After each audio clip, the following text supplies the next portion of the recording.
Mr. Chair, siguro po dapat nating pasalamatan lahat ang mga department secretaries natin na nandito ngayon. At alam ko po na inihanda po nila yung mga contingency plans na talaga namang gagamitin talaga kung talagang magpipersist po ang sitwasyon na ating kinakaharap. Ngunit payagan po ninyo ako na ulitin yung pagdududa ko kung talagang ganito na po ba kalala ang problema natin. Kaya ko po naitatanong yun, Mr. Chair. Marami po akong datos na kinuha. Halimbawa po, yung ating pong fuel import, magmula po noong January 1 hanggang April 10. Ito po ay sari-sari na pong oil products. Kinuha po natin sa mga 10 bansa. Katulad po ng Korea, Saudi Arabia, UAE, China, Singapore, Japan, Malaysia, Russia, Iraq at United States. Ang total po as of April 10, Mr. Chair, January 1 to April 10, 6,844,621 barrels. Katumbas po yun, Mr. Chair, ng halos 8,76,653,381 liters. Ang ibig sabihin po nun, Mr. Chair, kung i-cover lang natin ang pinag-uusapan natin, gasolina at saka diesel lang, yun pong 8 billion na liters na yon, 5 billion lang po ang katapat po ng gasolina at saka diesel. Ibig sabihin po, kumpleto po tayo ng diesel at saka ng gasoline. Kasi po yung napakalaki po ng ating in-import. 8 billion, so ang consumption lamang po natin ng gasoline sa 3 months, halimbawa, ay 2,142 million liters. Sa diesel po, 2.9 billion na liters. So makikita po ninyo, dito po sa in-import natin sa halos 3 buwan, January 1 to April 10, 5.1 billion liters lamang po yan eh. Kaya ang tinatanong ko po, Mr. Chair, paano sumipa po yung presyo ng gasolina?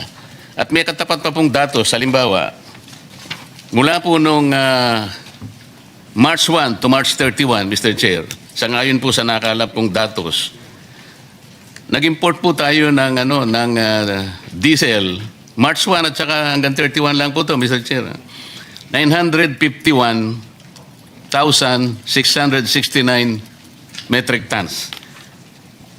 Katumbas po yun ng 657,794,174 liters. March 1 to 31.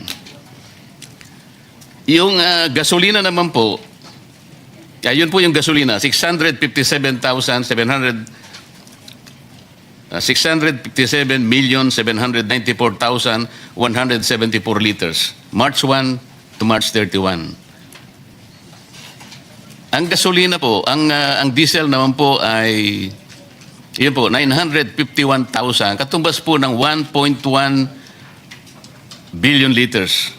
March 1 to 31. So kung titingnan po natin ang datos, tama po yung sinabi ng Pangulo na meron pa po tayong 50 to 60 days. Pagkatapos pong sumiklab ang digmaan, 2 buwan lamang po, sumipa na po ng mahigit 100%. Yun po yung nakabitin na dapat pong sagutin ng DOE. Paano po nangyari yun? Tingnan po ninyo yung pre-conflict price, gasoline, Mr. Chair, 55 pesos. Ngayon po, April 10 na itong kinuha ko, 101.16 per liter or 102% increase. Sa diesel po, pre-conflict 60 pesos. As of April 10, 161 pesos or an increase of 168%. Base po sa datos ng importation, kompleto pa po tayo. Paano nyo po i-reconcile itong mga datos na ito? Kaya po, muli ko po sanang ipaalala, Mr. Chair, nung nakaraan pong hearing, March 25, nag-submit po ako ng independent data magmula po sa 2 refineries. Yun pong Petronas tank in Singapore, ang total landed cost lamang po, Mr. Chair, is 51 pesos per liter. Yun naman pong Rotterdam Refinery po na nasa Singapore din ng mga tangke. Kung CIF po, Mr. Chair, 49 pesos per liter. Pagka FOB naman po, the same refinery, Rotterdam tanks in Singapore, 45 pesos per diesel. Babalikan ko po yung sinabi ni Director Abad, kasi katabi ko po siya noon. Sabi niya sa akin po, Sen, kung totoo po yan, napakaganda po. At sabi po nung isang distinguished resource person natin, it is music to their ears. He was referring to the oil companies who were present at that time, Mr. Chair. Tama naman po eh. Eh bakit hindi po nila tingnan ito? Sa ngayon po, Mr. Chair, these are not only the low-lying fruits. These are the only fruits that we can pick. Eh kung tama naman po ito eh. It has been about 19 days from the last hearing, Mr. Chair. I'd like to believe that the DOE, even the oil companies, must have checked the validity of this data. Mamaya po, bago ako magpaalam, ibibigay ko uli po yung estimate na binabanggit po ng aking contact sa Singapore na ang landed cost po ay 61 pesos pa rin. Tumas lang po ng about 10 pesos. Pero 61 pesos pa rin. Mamaya po, iwanan ko po sa inyo, Mr. Chair. Para sa ganon, makapag-engage naman yung oil companies. Kung totoo po ito, ba't hindi po tayo bumili sa Singapore? Sana hindi pa natin pinag-uusapan ang problemang kinakaharap natin. Naawa na nga po ako sa ating mga department secretaries. Baka naman hindi ganun kalaki ang problema. Kasi sa ngayon po, hindi ko po talaga makita yung problema. Ang mga datos po, the numbers will speak for themselves. Pati nga po yung capacity natin, Mr. Chair, yung fuel storage in the Philippines. Kinuha ko po Luzon, Visayas, Mindanao. Yung sa Luzon po, yung sa Subic, SBMA, Philippine Coastal. Hindi ko na po babanggitin yung sino po yung may-ari. Ano po? Ang total po pala ng ating storage, Mr. Chair, tama naman si Secretary, 2.1 billion liters, Luzon, Visayas, Mindanao. Kung isasama po natin, Mr. Chair, yung retail infrastructure capacity po ng mga stasyon ng mga gasolina, idadagdag po natin 1.4 billion liters. Ang ibig sabihin po noon, Mr. Chair, meron po tayong halos 4 billion capacity po sa liters. Katumbas po ng halos 2 buwan at 8 araw. So bakit hindi po tayo mag-imbak? Nandito po yung presyong sinasuggest po sa Singapore. Kung chinek po naman natin tama, bakit po naging tahimik po yung mga oil companies? Wala pong nag-dispute sa akin. I was even trying to tell them, please dispute this data. You want me to check this? I have checked this. Kayo po, you have to prove me wrong. Kung tama po ito, ay bumili po kayo. Bakit hindi po sila nag-engage sa amin? At ibinigay ko po sa chairman yung mga datos. Inaakala ko po, sabi nga po nila, it was music to their ears. Bakit naman po, Mr. Chair, parang ako ang, it is as if I am the lone voice in the wilderness. Totoo po ito mga data eh. Secretary Abad, na-check nyo ba after 19 days kung totoo po yung mga data na present nung nakaraang pagdinig? Yes, yes, Mr. Chair. Actually, if we talk about Rotterdam, that's still Brent, no? And prices, ang European kasi nakapeg sa Brent prices. So ganun pa rin kamal. But Mr. Chair, for example, PNOC now has been buying, ang presyo niya talaga is very expensive. We buy it through, for example, the first was Petro Pacific with Sea Oil. The next one was the trader Vitol. This is an international trader. Second is Vitol, and then Trafigura we used also. The prices, Mr. Chair, are really elevated, especially yung premium transport and insurance. Pero yung product, it's ranging from $230 to $260 per barrel, Mr. Chair. I'm sorry, Madam Chair. Ang sinasabi ko po, yung Rotterdam tanks in Singapore at saka yung Petronas, ito po yung pinakahuling binigay ng coordinator sa Singapore, April 10, 2026. So, April 10, siguro Sabado lang po yata yun. Ang landed cost po ay 61 pesos.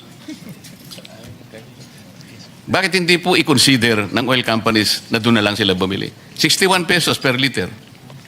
Yes, Ngayon po kasi ang presyo na ninyo ay 111 per liter. Paano po natin i-justify yun? Kung totoo po ito na na-check ninyo, bakit hindi po natin i-encourage ang oil companies na bilhin po ito? Sir, we have checked also through PNOC and Bakit po sa PNOC kayo nag-check? Ang sinasabi ko po, these are independent data. Ibibigay ko uli po yung sulat po ng coordinator sa Singapore sa ating chairman at itinuturo pa nga niya rito kung paano po yung gagawin. Ito po yung kanyang sulat eh.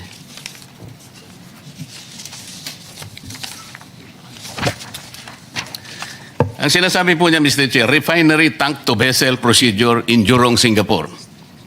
FOB tank to vessel transaction procedure EN 590 10 ppm Euro 4 diesel. Alam po ninyo ito, Director, kasi ito po yung standard specification ng diesel. Nakabisa ko na po dahil sa tagal ko na pong nire-review ito eh. Ito po yung sabi niya, alam po niyo yung step 1, meron pong step 2 rito, meron step 3. Iwanan ko po para hindi na po ako magtagal. Ang sabi po niya, April 10, 2025, FOB, $800 per metric ton. O, meron po siyang idadagdag po natin ang $15 per metric ton. Shipping cost po yun. At saka yung maps ng Singapore, 1.71. Makukwenta po ninyo, 42 pesos per liter lang. Isama po ninyo lahat ng local cost natin na 19 pesos per liter. Babagsak lang po siyang 61 pesos per liter. O ba't hindi po natin bilhin yun? Ano po ang Director Abad? Sinubukan mo na ba talaga? Chinek mo eh. At nakita mo, sabi mo, maganda po. Talaga namang maganda. Bakit naman hindi? Last week, habang tayo nag-uusap, March 25, nag-average po ng 45 pesos to 50 pesos per liter. Ngayon po, ito, manageable pa rin, 60 pesos. Director Abad.